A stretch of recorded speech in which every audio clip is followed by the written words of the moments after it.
All right, let's talk a little bit about content creation. So this is a big thing, and I think it's so relevant to even the kind of theme of this podcast or this chat that I have with people. And that's another thing we're going to talk about is podcast, because I'm still kind of wrapping my head around it. And I've mentioned to this before we start recording, is that I enjoy talking to people. I think it's nice to have a conversation, and I just want to record it. I have such amazing conversations with people, and I'm learning so much. And I said, why don't I record this and use this as just sharing knowledge, content. And also I feel that there's many people that, they want to create content, but they're not even sure where to start. Mm-hmm. So let's talk a little bit about content, because I see you're like one of the top list of people for me. And when it comes to content creation and repurposing that content through the omni-channel, theme that you have going on essentially. So talk to me a little bit about where can people even get started? And what is, I guess I'm also curious, because there's a lot of talk about, okay, people don't have attention span. They can only pay attention for 7 seconds, or it's, et cetera. And then there's, in terms of the length of your content, some people like to read, some people like to watch, right? But then you have really quick, like 5 minute, I think it's Dan Schaubel. I'm pretty sure I'm mispronouncing his last name, I forget it, but who does like 5 minute podcasts. And then there's Joe Rogan, who does like 3 hour ones, right? Mm-hmm. And it's like, there's so many in between. So what do you think about that?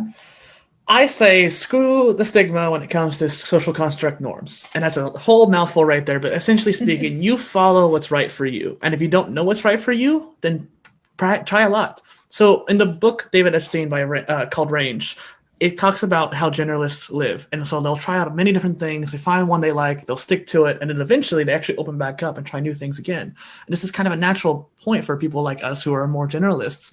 And I think content creators are like that as well, where you have to try a whole bunch of different ways of creating content, creating new series, trying different ways of seeing what sticks, basically. And eventually you'll find something you really like and you'll stick to it. You and I both tried scripting our videos or content, and it's hard. It didn't really work for me when it came to videos. Sort of did for podcasts, but not so much for videos. And so I tried that. I tried doing vlogs. Didn't really quite work for me. But when it came to creating content that I was teaching, being more educational, like doing a slideshow, me talking over it, or doing interviews like this where I can like actually have a conversation with somebody, creating that content came easily. In fact, I created so much last year that I got behind on the release schedule because I just had so many amazing guests. I was like, let's just keep doing this, because this is the most fun part. But it came down to finding what worked and creating enough content to get experience. So a lot of creators talk about creating 100 pieces, whether it's blog posts, videos, or podcasts, doesn't matter, 100 pieces. And by the end of it, you're going to get better because you're going to learn what you did wrong and what you did right. Yeah, no, that's so true. And I completely relate to the fact of like, and it actually makes me feel so much better. And I'm really hoping my business partner is going to watch as he is, because it really does. Sometimes you just have to throw all the things out there, like see kind of what works for you, what doesn't work. I'm very much a person, if I'm not doing it, I don't know how, I can't imagine, I can't strategize. Let me do it. I have no problem with doing and failing, or it's not working out. It's fine. You know what I mean? I'm enjoying the process. It's quite fun for me. So, and I think that's where it's at for many people, because again, as I mentioned earlier, people get stuck on like, it needs to be perfect. It needs to be, very specific, and it needs to be scripted, and it doesn't. At the end of the day, what I found, and I'm curious to hear your perspective, but what I found is that being natural, being yourself, being kind of just genuine, and just having normal human conversations, this is what, at the end of the day, this is where the content is the most sort of sticky.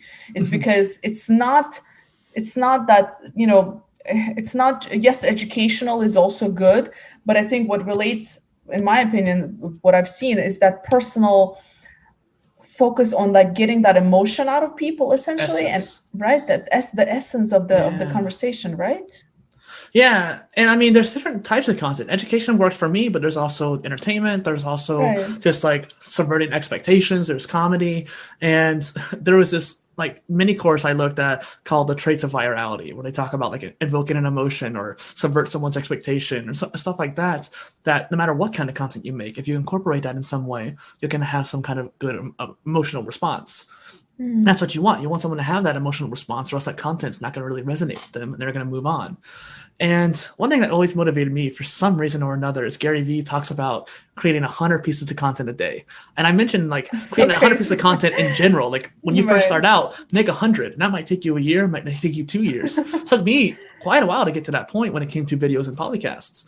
But like my blog post, I had been doing it for so long, but I hadn't done them very consistently. It wasn't until recent years that I grew more consistent.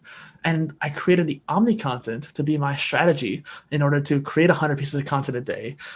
Every day. That's what I was wanting to do. It's like every day do that. And I failed at that, but that's okay because I learned a lot from that failure. Yeah. So how would somebody create? I know what you're talking about. So I very much, I love the kind of content push that Gary Vee has. I think he's brilliant with it. I've learned quite a bit from it. So let's just do this. So how would you create many, maybe not 100 pieces, but using this podcast, what are the different, like this, just purely this conversation, what are the different ways that we can create different pieces of content? What would you do with this recording? Before I give you the to-do steps, I want to say the equation that I came up with recently. It's strategy plus automation times execution equals success. And I realized that over the years, I've been learning from all these different blogs and all these different content places that teach you how to create content. I'm like, okay, cool. I got the strategy. I know how to market on Instagram. I know how to market on blogs and videos and how to create the format of a great video. But how do I make it work? How do I make it go anywhere? How do I do it all on my own? And so automation came into play. So Zapier or repurpose.io or typestudio.co or Descript and all these great tools allow you to have that power in order to create little micro clips or maybe tweet images. There's a website called TweetPic where you can literally take a tweet and create a picture out of it and send it to, you can't send it, but you can put it on Instagram after that, which is super cool. I just found out for some reason this late that you can post to TikTok via the computer. I've been looking for that for a long time, but it turns out they had it a few months ago or something like that. So I posted my first TikTok via the computer the other day, and that saves me a ton of time. So understanding that you can do things like that allow you to have much more capacity. And execution is a big deal. If you can sit there and work for 10 hours straight, get it done, great, you have a strong execution, but not everyone has the time for that. So when it comes to your show, for example, you have your video. There's a difference between repurposing and cross-posting. And a lot of people look down on cross-posting, but if you do it right, it's helpful. And so, for example, you have this video here, you post it to YouTube, you post it to Facebook Watch, you can reformat it to be vertical, post it to IGTV. You have short form videos, so it's probably perfect for that. And then on top of that too, you have the audio. You send it to a podcast distributor like podcast.co or Buzzsprout or something like that, sounder.fm. And then they'll distribute to all these different platforms for you. So you have Spotify, Apple, Amazon, Google Podcasts, Stitcher, iHeartRadio. You got like 12 right there on its own. And technically, I still count those as posts, even though they're the same content, just distributed in different places. And then you have the transcripts. You can make a blog post out of it. Some people just post transcripts with links. Some people post transcripts with descriptions and or takeaways. I'm going to do all of that. I'm going to try to just do all of it because I want to take the polymathic approach. And then beyond that, now you have your pillar pieces. Now you need to chop it up. So you can use a tool like repurpose.io to make a clip for Instagram that's square. You can make a clip on Twitter and LinkedIn that's horizontal. And whether or not you should create different clips for different platforms is kind of up in the air because we're still early on with a lot of it. If you were to do the same clip on Twitter and LinkedIn, it probably wouldn't matter. Maybe with Facebook and Instagram, but you're probably going to have the same audience there and you don't want them seeing the same thing twice. But you can kind of feel it out and see what works for you. And then you could also take quotes out of this. Like I'm saying one right now, make a picture out of it, post it on Instagram. And there's just so many ways you can do that. And one more thing before I shut up is Canva. Canva is a great tool. I took years of Adobe Photoshop, or not Photoshop, Adobe Suite. I knew the entire suite, but pretty much from Dreamweaver to Illustrator and everything.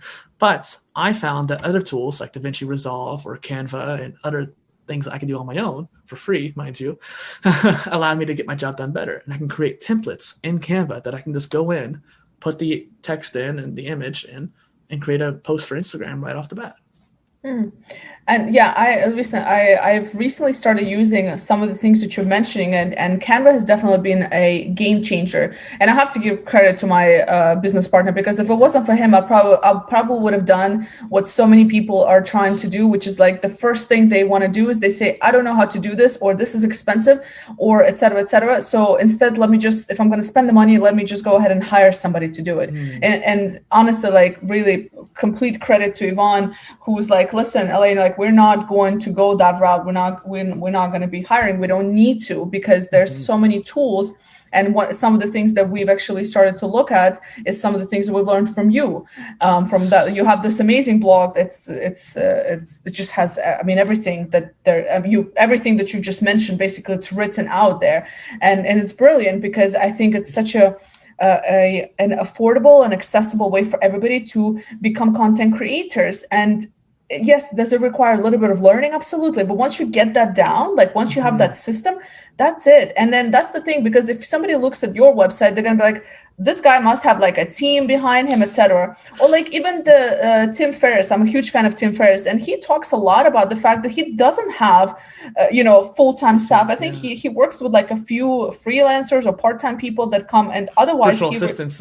Exactly. And but he records a lot of the content himself, and he's one of the, in my eyes, he's one of the best content creators. And right, so you don't have to like hire and outsource and all these things, and that's the thing that people usually kind of go for, is they're like, oh, I need to spend money, I need to hire. You don't need to do that. And well, and a couple of things there. I want to touch back on too the idea of like length and standards and like the ideal thing that you'll see on different places. But you also mentioned like Tim Ferriss and whatnot, and it's like all these different tools, they're probably using the same tools that you are. And I don't want to pay for Adobe Suite. Adobe CC costs like what, $40, $50 a month. Like I'm not wasting that much money every year for it. You can get Affinity Photo or Affinity Designer, which will replace Adobe Photoshop or Adobe Illustrator.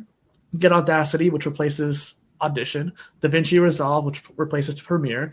You can't do much for some of the other ones, but for the most part, you can replace the suite with free and or cheap tools that you pay for once. Yeah, that's amazing. That's amazing stuff. And when it comes to links, especially with like podcasts, everyone thinks that it has to be a certain link. You have to follow a certain guideline, so to speak. And I've seen some shows that are 5 minutes long, some shows that are 30 minutes long. And I personally take an approach of all of them. I have multiple series. I didn't just pick just one. And so I have a mini series, the micro PolyCast, that's 3 to 9 minutes. So it really kind of caters to that, like, hey, I just want to bite and I can go. And eventually I can repurpose those for an Amazon flash briefing on your little Alexa device. Or I can take my medium-sized episodes, which are 15 to 30 minutes long, and put that on IGTV. And then I have the interviews, which I take the Joe Rogan, Tim Ferriss approach, where they're as long as they need to be. Like today, I had one before this, like a few hours before this. It was an hour and 40 minutes. We had no idea how long it was going to take, but it was a brilliant conversation. And I just went with the flow, just like we are today. Yeah, and I love it. That was one of the biggest things I struggled with, is when I started to do these recordings, is like, okay, but do I want to kind of go for shorter version? I'm still trying to figure it out. In all transparency, I don't know. I'm just going with it. I'm trying different things. I tried to stick to that 15 to 20 minute format, but then I'm like, and this, you can relate, because when you start chatting with somebody, you really get to the deep conversations, like to the impactful, you're like, that's where it's at. Like really like 30 minutes, 40 minutes, an hour into it. Yeah. Right. Like and this is where you're like, oh man, like it's so difficult to get this like 15 to 20 minutes, right? Yeah. Well, and it's like when we talked before, I was trying to get as much information out as possible there, just talking fast. Someone referred to me once as a stock reel of information because I would just spew it out. And it's like I knew there was a time limit, so I was like, okay, let's get this out because I want to make sure it's full of like all the neat things that you want to know. And there was one thing that I was thinking about is the flow of the conversation. So Lewis Howes, who's another prolific content creator and like up there with Tim Ferriss, he talks about the pre-show is the show. So I spend most of the time doing my research and like trying to just go all out, like searching all your different platforms as best I can and finding the unique questions that way. Not everyone has to do that, but that's what I wanted to do. I wanted to make sure if I'm going to have someone on my show, I'm going to research. That was a promise I made to myself at the beginning. And that's also kind of the fun part for me too. I love doing it.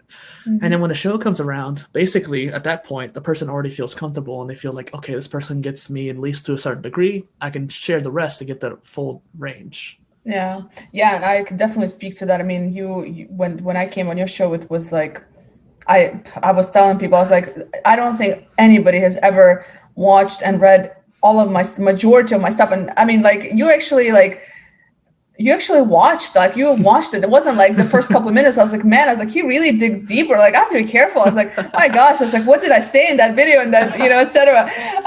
Because I was like, he's going to pull out some questions, I better be ready to back it up. No, but do your own research on yourself. Yeah. I was like, I had to go Google myself after that. I was like, man, where did he find that one? Yeah. So you did brilliant. Yeah. Thank you. Yeah. Well, and it makes the guests feel good, and I know you did the same thing for me too. Like I mentioned before, that like you found things. I was like, okay, cool. She paid attention to the details. Like I don't like the word podcast. I don't like Apple. That doesn't represent my audio show, so to speak. Polycast means much or many. Poly. Same for Polymath. And so I created PolyCast as a way to differentiate myself in the audio platform. And that's the thing too. I think a lot of people forget the creativity aspect. Like I create my videos as TeleInnovator because I want a TV for innovation.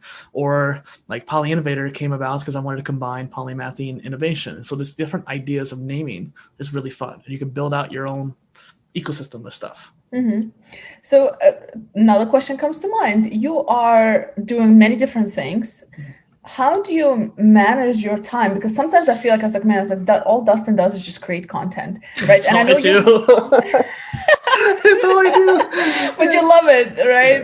But then you also you have like other things that you do. Like what is I guess I don't know. I mean, I guess it's the question here is how do you make time for these things, or is it just something that comes naturally? Because I think that, and that's the thing, that's the danger, I guess, when you love what you do, and when you're just continuously doing it, and when people ask you, and you're like, no, actually, I just do it all the time. So maybe it's not about being very productive. I mean, very kind of effective with your time, but it's just because you enjoy it so much, it's fun for you, so that you are spending a lot of time doing it, right? I think a lot of it comes down, like I mentioned on the other episode we talked to about habits and systems. Like I just had to find the best way to create habits and best way to find out systems and incorporate deep work and all that different stuff you can learn about productivity. And ironically, as much as I'm putting out, or as much as I might be more productive than a lot of people, I feel like I'm not productive enough. I feel so behind on my shows, despite the fact I do 2 or 3 a week now. I've been releasing like 2 or 3 a week just to try to catch up. And it's like, each of these episodes are like an hour and a half long. I'm basically editing, rendering, uploading, and promoting a movie 3 times a week, essentially. Yeah. And I'm not doing the greatest on promoting either, so I feel like I'm kind of failing at that.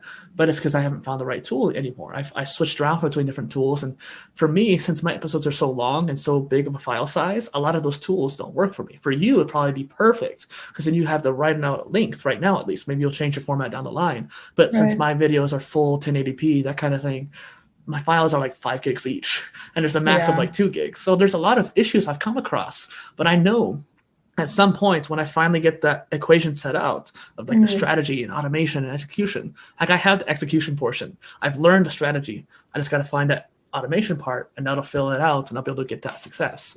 So at this point, I focused on the consistency layer. That's why I created the OmniContent, so I can stay consistent. The PolyCast interviews happened by happenstance last year.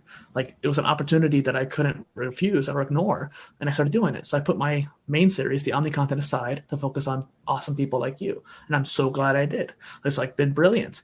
But I'm going to eventually get both of them back on track, and then on top of that, be able to build out the big things like books and courses and the special project that I owe Netflix thing that I'm building for all my content. So I'm putting all my free content on there, as well as like some courses and paid content too.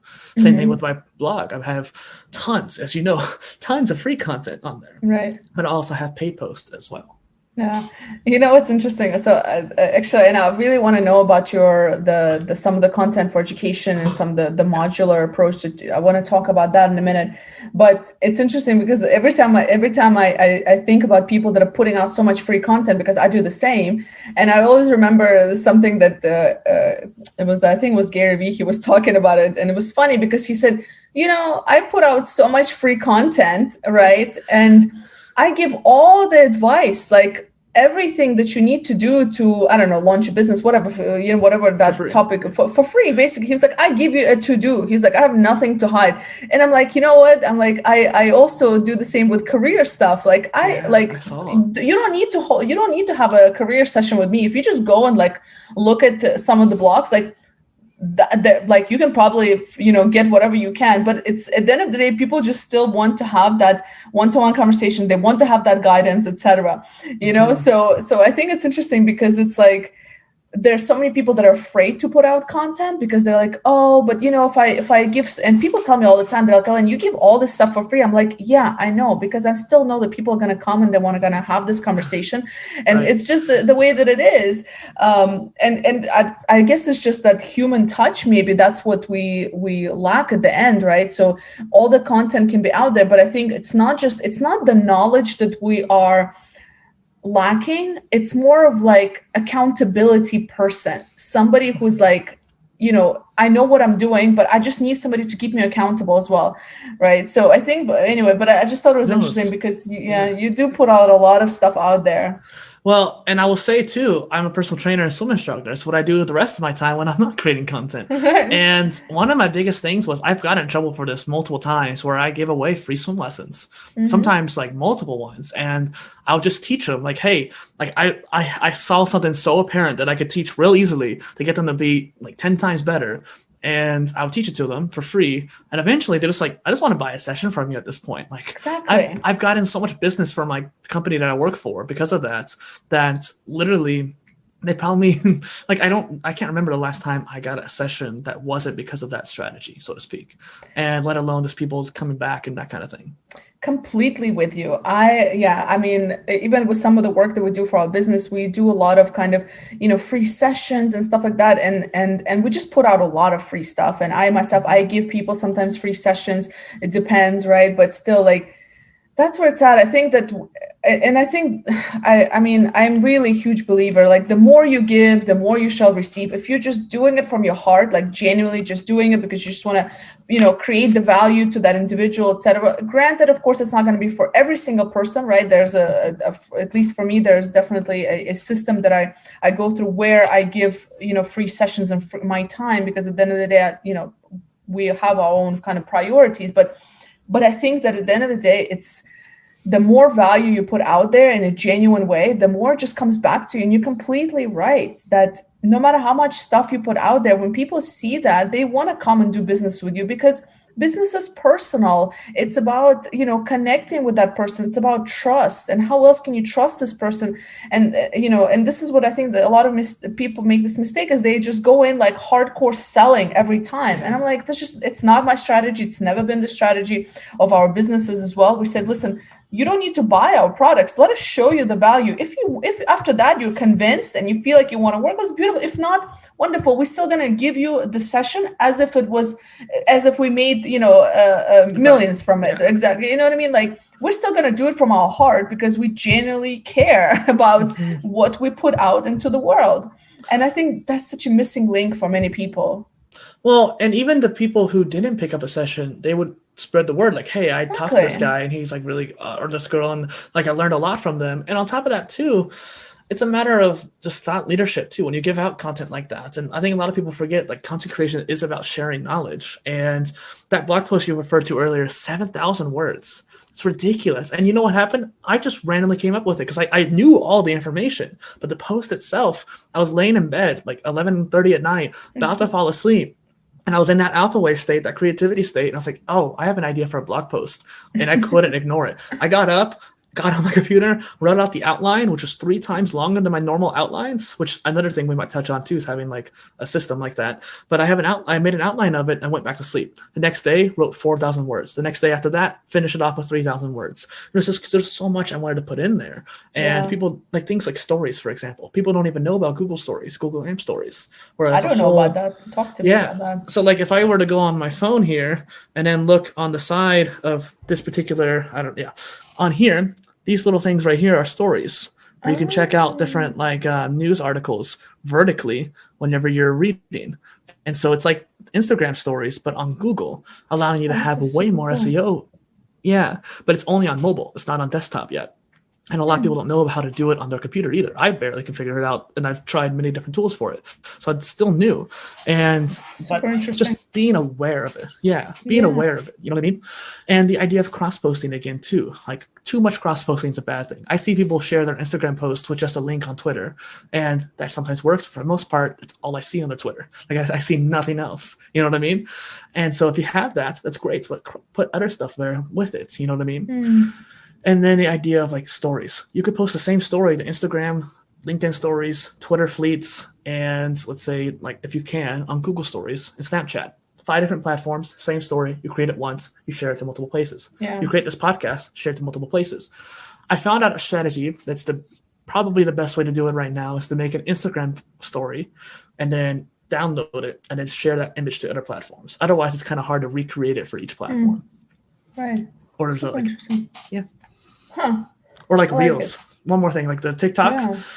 I don't have TikTok. You need to get on TikTok. Everybody keeps telling me that. I know. Yet another. I've been on TikTok since Musically, and I think that you would do well on there, especially with like career advice and stuff like that. That'd be a cool niche for you. But you probably could do a lot of things on there and be very happy, I feel like. But even if you don't want to do TikToks, do Reels, for example. I knew a lot of TikToks. Yeah, but like Reels are going viral. People were repurposing their TikToks with the TikTok watermark on their Reels and going viral for it. And you could also send it to YouTube Shorts, which are now their alternative for it. So that's 3 platforms. If you make the same video, you cross-post it. And people are going viral on YouTube of all places, because of those shorts. Now, right now, I mean. Interesting. I have to get on it. I have to keep up with this. Listen, there's just so much to keep up with. I'm on it. That's good. It's going to be my homework later today. Get on TikTok. Yeah. Do my first reel. I'll be your first follow. Yeah. Can you follow me, please? Yeah. So before we go into your modular approach to education, what haven't I asked you about podcasting that I should have? Outlines. So having a strategy or kind of outline of what you're going to do. Like you and I both love free flow conversations. Like that's how we do our shows. That's how we get the strongest essence out of it. And that's why I like doing long form episodes too, because I can get the most meat out of the episode if I can. But there's still a format to what I'm doing. When I create my Notion doc for each guest, for example, I have a template I use. I have the pre-show mentions where I'm like, hey, do you need to get water? Do you need, how are you feeling? Are you ready to record? Do you need to talk first? Feel more comfortable? Like the person I talked to this morning, it was a very first podcast, PolyCast in this case. And it was one of those things where I wanted to make sure she felt comfortable before we started progressing into the recording. And so doing all that first, make sure the guest feels ready and welcome. And then the other stuff is like, I have a spot for all my notes. The next spot is show notes. Like here's my intro. Some people do intros afterwards. Some people do it during. If you do it during, do it quickly so you don't waste that person's time.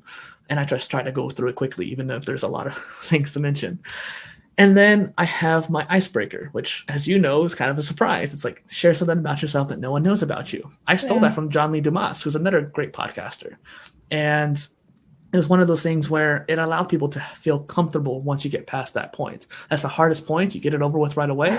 Great. Then you do the questions. Then you do an outro. And then I had a call to action, for example. In my call to action, I usually go for like a call to growth. Like how can you make our listener grow more? A lot of people take it as a point to sell. Like, hey, I'm going to pitch my company or course at that point. It's fine. If that's the cost of getting an amazing guest on my show, I'm more than happy to give them a spotlight for that. In fact, that's why I always get a ton of links on my description so everyone can find that person. But I also want to have a call to growth. So I actually created 2, the call to action and the call to growth. And then we have like, where are you online? Where can people find you? And beyond that, that's my format for that. But let's say for blog posts or videos, I took the Simon Sinek start with why approach, where the first kind of paragraph is why, like why is it important? Why is it important to you in particular? Really reaching it out to that person. And then I have the how, which is like, how do you do this task? How is it important? Or how is the science behind it? Whatever data it could be. And then the what, like what is the essence of this? Like what do you need to come away with? That kind of thing. And of course, an intro and outro between that, like a sandwich. Beyond that, it's just a matter of emotions and trying to appeal to those. I like it. I'm listening. I'm like taking mental notes of what I should be doing with my outlines. Cool. So listen, I want to talk to you next about the modular system. Talk to me a little bit. I know we've talked a little bit about it in the previous episode, but just what is the aim there? And I just think it's so relevant, and I really think it's the future of education, honestly. So the modular degree, or mod degree as I call it for short, is a system for self-education. It's allowing you to have a self-curated list of educational resources. So right now it's self-made. Like you have to go in and do it yourself because I don't have an AI to do it for you. And eventually I would like to, but I wanted to create an MVP. So I made one on Notion where it's a master database. You put all your educational materials in there, whether that's articles, podcasts, or videos, or books, courses, and audiobooks. So you have short and long form stuff there. And then I have ways of organizing it. What kind of taxonomy or information architecture, if you will, do you want to use to organize it? And just for people who are hearing that, like, I don't want to deal with all that crazy stuff there. In simplicity's sake, it's semesters. Like what semester or tag do you want to use to organize all this? For me, I wanted a more degree-like approach, so I chose semesters. But there's still kind of an idea of like, I want to learn about podcasting, so that's my topic, and that's what that semester is going to be about, for example. And then I have little sections for each content type. So articles, podcasts, and videos. So that way you don't have to dig through the entire list to find what you want to look for. And how you organize that is due to how you want to learn it. Like, do you want to spend the week reading articles and that's it? Or do you want to interleave podcasts and articles and videos all together? That's probably ideal, but it's your choice. And that's the power of it. It's your choice of what you want to do. And so I wanted to create an example of that. But the actual tool or platform that I envision is something of a collection app. It's kind of like you get the fun of shopping, but you also get the gamification of like pursuing that development. So like Duolingo gives you ingots whenever you do enough courses or enough like little reviews. And think of it kind of like that, where you have a gamified approach to learning. And so one last thing I'll say real quick. It's the idea of skill trees. As a gamer, I love video games. A lot of games have skill trees. When you have the development in that game, you're approaching different skills. You learn something new in that tree, then you use it in the game. I wanted to try to take that approach. Like Spider-Man, for example, has a really interesting skill tree. You have like chemistry, combat, and web swinging. Three simple things, but they dramatically change how you play the game when you choose one. What if you took that same idea and approached it to a course? You have carpentry, plumbing, and electricity, and a blueprint to build a house. That's your build a house course right there, just for example. Super interesting. I know nothing about gaming, but that makes sense. So when you're talking about this so it's a massive amount of content, I'm sure. And I know you've developed like, I want to 400, I think you've mentioned before, 400 of courses, or what was it? So I didn't develop courses. I collected a whole bunch of courses. So the first version of my modular degree that I had made, this do-it-yourself education, I had collected over 450 courses from edX, FutureLearn, Coursera, OpenLearn, Udacity, Udemy, Stack Social, or Substack, or whatever it was called. Not Substack, Stack Skills. That's what it was. And I just collected a whole bunch of courses and tried to organize them into semesters. Eventually, I just realized I need to trim the fat. There's too much here to really pursue. Even if I can do it fast, like I can take a 30-hour course in 15 hours, I can do it. But should I? So I trimmed it down to about 120 after a few trims, and that's where I kept it at. But I realized that I'm spending all this time learning about podcasting, learning about video making, learning about all these other aspects to content creation. I changed my modular degree without even realizing it, right? And so I made a mistake, and I didn't keep track of that. And I wanted to publicly say that because I want to make people realize your modular degree is going to change, even if you don't know it. And so keeping track of that would have helped a lot. I could go back to resources that I learned from 5 years ago had I kept track of it or take notes of it, that kind of thing. And so making it modular for what you need. Yeah. And so that answers my question. The question was like, because it's such massive amount of content, I'm just curious if that platform is going to look like something like a place where content creators can come and essentially add or sell their potential courses right on there, like almost like a marketplace, LMS. Right? Yeah, kind of like an LMS, but not. Yeah. Yeah. So the way I envision the LMS aspect coming later, I do think it's probably an important aspect, but there's a certain point of accreditation and like proving, is this course really well? Yeah.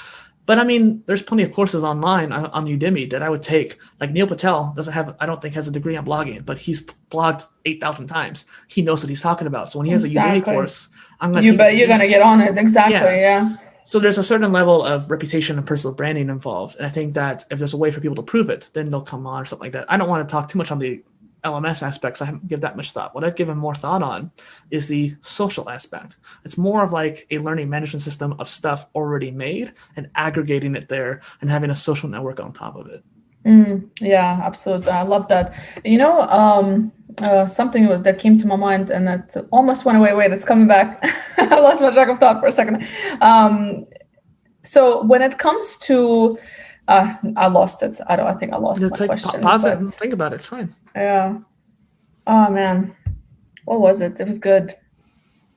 Social network, LMS, modular degree. Not LMS. So the personal branding piece. So, and that's kind of what I'm really curious to see how it's going to pan out, because I'm completely with you. I think that, and this kind of relates to my thought about higher education, is that at the end of the day, if you have the experience to back up what you're saying, I'm just thinking like as a company, okay, if I need somebody, if I need an expert in a particular area, am I going to really care if this person has a bachelor's degree or a master's degree, or I don't know, whatever certifications they need? Like, for example, coaching certifications, like people always get, it's such a business. It's just a business, like the ICF and all of these accreditation.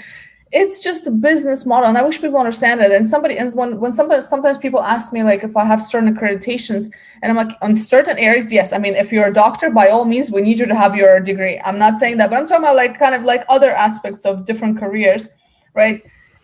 At the end of the day, if you can back up with experience, frankly speaking, I don't really care if you have a particular degree, and I think it's going to matter less and less to many buyers. Yeah. Because personal branding is growing. And I think as long as you're able to, have that quality behind you and you're able to deliver on whatever it is that you're selling, essentially, I think that's where it's going to be at. What do you think about that? I mean, it's already happening. And the first and foremost, it's about output. Like, how much output are you putting out when you learn something? Well, in college, I'll be honest, for the most part, your only output you're getting is a degree. And unless you have some essays that you want to share, that's great. I don't mind reading a college essay about something that I'm interested in, but that's not very much. You're probably only writing 50 essays throughout your 4 years, something like that. And I mean, that's just a random number throwing out there. But again, that's the only output you can come up with unless you're doing like a PhD research paper or something like that. And that's great, but it takes 5 years sometimes to do one paper. And so like, those are amazing. About 100 pieces of content. You're like, one paper in 5 years. But think about how you can repurpose that one paper though too. Right. Like you can make a whole bunch of TikToks out of it. You can make a whole bunch of images about it. Hey, I'm pushing that there. But the idea behind personal branding has already been coming out. So there's Praxis, which is a business kind of education for people, like a 6-month education system where you can go in, learn about business, and you throughout the entire time you're building a blog and you're building out your personal brand. And there's also Crash.co, which is a platform where you could pitch yourself to companies. So if I wanted to go work for an online tech startup and I wanted to show them I know about marketing, on paper, I have no degree. I don't even have that many digital marketing course certificates, despite the fact I've taken many courses. Some of them just didn't have certificates, so I couldn't prove it that I've taken them. But I have taken tons. I have countless courses on it.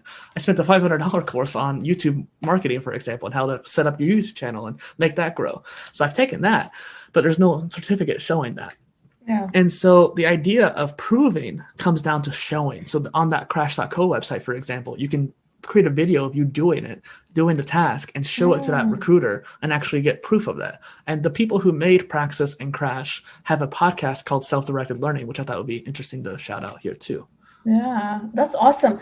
Oh man, that's just, I feel that's a whole other conversation to have, is then because I think so many companies are short-sighted because they look for ticking the boxes of people when in fact, somebody like yourself probably has a lot more experience in particular in digital marketing and all that because you're actually doing it, right? And just because somebody has a number of years, and this is my real fight with the corporate world, is just because somebody has been in a position for X number of years does not make them an expert.